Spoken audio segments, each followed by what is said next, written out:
Good morning, everyone. This is Venu Ferdansha. I'm going to talk about controlling and directing for ENT 630 50 entrepreneurial growth. On this controlling and directing, I will talk about sales expenses, performance metrics, and selling new product versus existing products.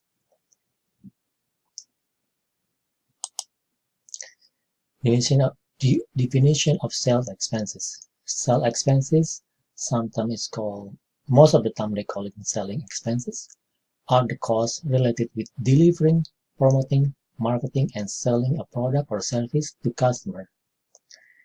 And the company organization operating expenses are sales expenses, general expenses, and administrative expenses.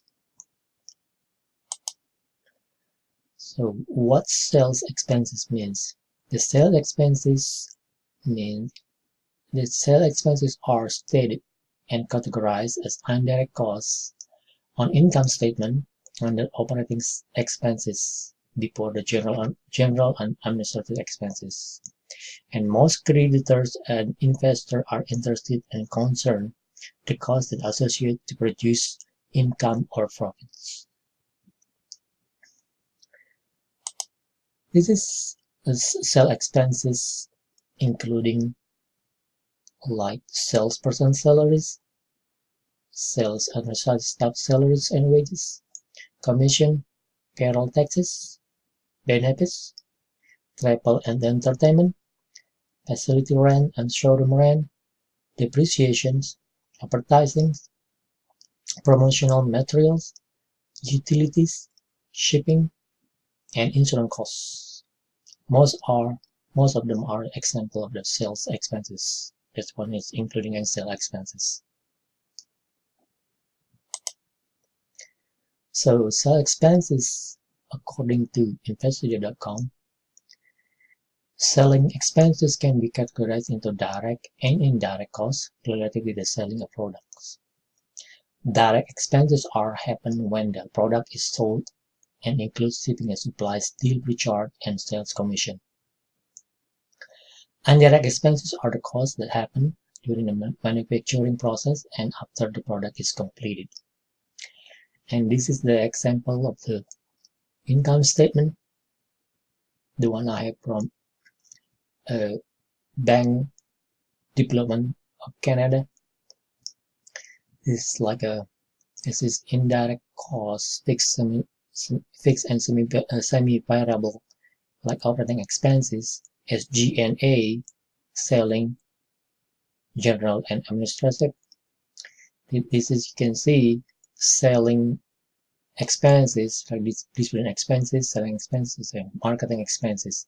And these are most of the investor and creditor seeing for the we want to make income or profit. So they were concerned about that.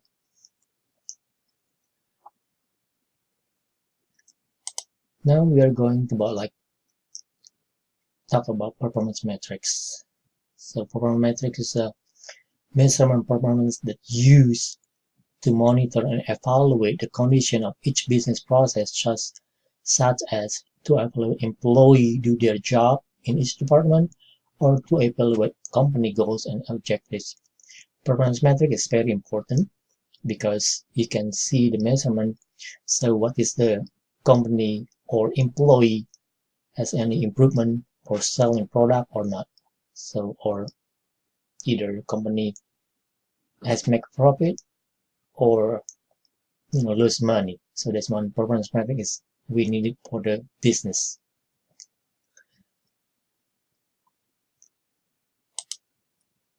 So this is the example, the importance of sales performance metrics from Asia Frost from blockhotspot.com. And he says this is the 5 important things for sales performance metrics.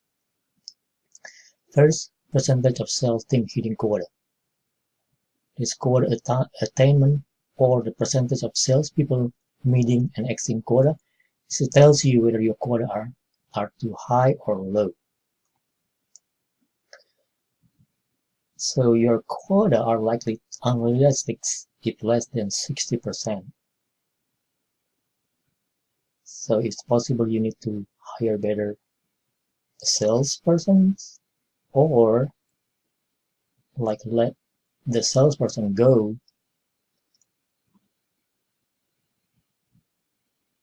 So basically you need to find other people to make more than 60% of the sales. So if the other people, the other employee make like 90 to 100% the quota, that means you need to push them, to encourage them to make more than 100%. So that means you need to review the quota setting methods things to increase the target to make a profit. And the second one was like average deal size. Your average deal size is calculated by dividing your total number of deals by the total dollars amount of those deals. So this metric on monthly and quarterly basis basically is getting basically it's getting the contract is getting larger or smaller or staying the same. Basically, if you want to try to increase the average, you need to trying to push the sales employee to do the better job. Average deal size also can help people spotlight potential risk deals. So basically, the average deal size is like to find the spot for whether the contract is getting larger. Number 3, conversion rate or win rate. Your conversion rate or win rate measures how the percentage of leads that ultimately become a customer. If you get approximately 500 leads per month and on average people buy your product, your conversion rate is 10%.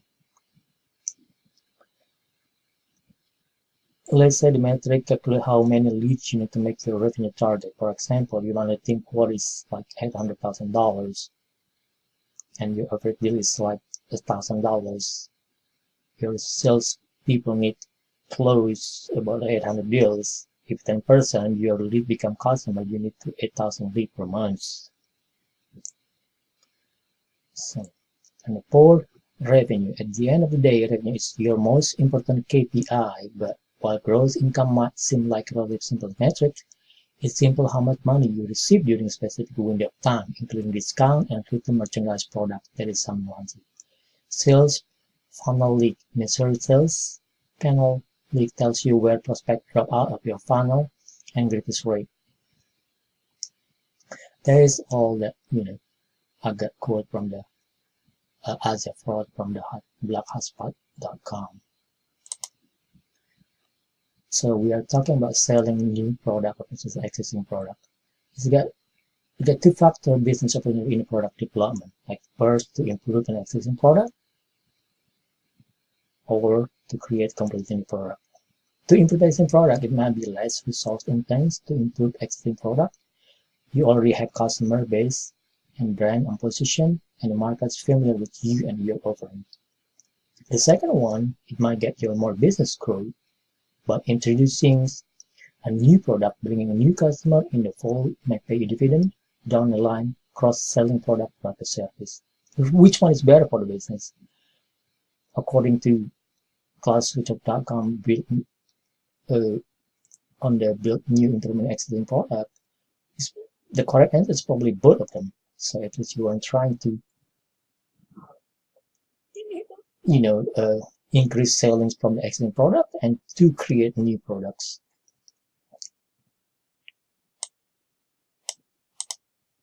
This is consideration for the question if you are trying to improve the existing product or trying to be create new products. This is from the clearsearch.com.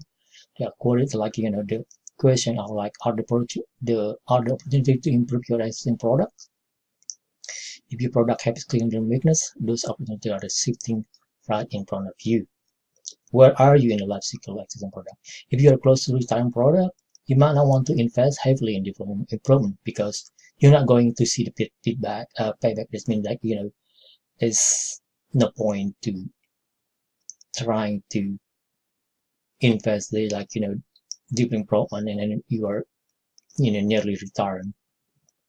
The third one, will the new product leverage your existing brand operation? If you're going to sell the new product to existing customer, you have they already familiar with you, your brand, and what's your stand for. You might have existing sales relationships. So this means your product will be, on sales and people will know that. So will be entering complete this last one. Will you be entering complete new market with new product introduction? New market is difficult and costly. So starting from scratch, the customer educating market about your offering is very hard. And how it's different better than anything else available can take a lot of time and resources. It's true.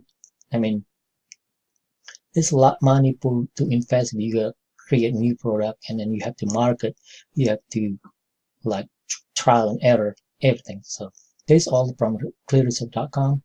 Build new or implement content products.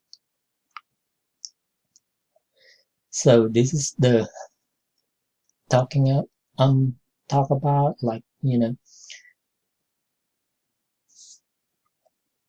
the